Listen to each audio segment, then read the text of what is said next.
دنیا چیلنج ہے ہمارے لیے، خزانہ ہے علم کا، لیکن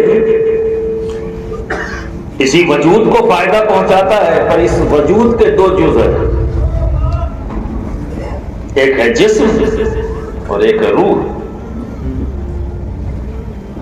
اور جب دونوں ایک جگہ موجود ہے تو وجود مکمل ہو گیا۔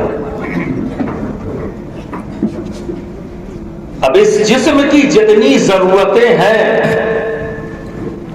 ان کو پورا کرنے کے لیے رب تبارک و تعالیٰ نے ان تمام ضرورتوں کو مٹی سے پورا کیا، اس لیے کہ اس جسم کو اللہ نے مٹی سے بنایا۔ اس لیے آپ دیکھیں گے کہ اس کی تمام تر ضرورتیں مٹی سے پوری ہو رہی ہیں، ہے نا؟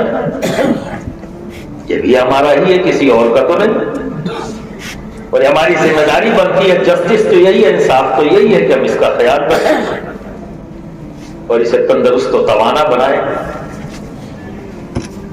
اور کس چیز سے اس جسم کو فائدہ پہنچے گا؟ اگر علم نہیں ہے تو پھر کیا کریں گے؟ نقصان بھی پہنچا سکتے ہیں، انجانے میں ہی صحیح کہ لا علم ہوئے ان چیزوں کا استعمال کر لیں گے جس سے اس جسم کو نقصان پہنچ سکتا ہے۔ اور اگر ہمیں علم ہے کہ کیا کیا چیزیں ہمارے جسم کو فائدہ پہنچائیں گی تو اس سے ہمارے جسم کو تندرستی ملے گی، توانائی ملے گی۔ یہ خود اپنے آپ میں ایک کائنات ہے، اور اس میں ہر آرگن اپنے اپنی جگہ پر اپنا اپنا کام کر رہا ہے۔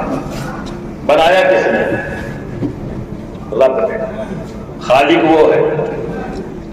تو اس کی بنائی ہوئی چیزوں کو جب ہم جانیں گے تو کس کے قریب جائیں گے؟ جیسے جیسے جانتے جائیں گے تو کس کی بڑائی بیان کریں گے؟ اور ایک مسلمان، ایک مومن ہونے کے ناطے ہماری ذمہ داری ہے کہ ہم اپنے رب کی حمد و ثنا بیان کریں۔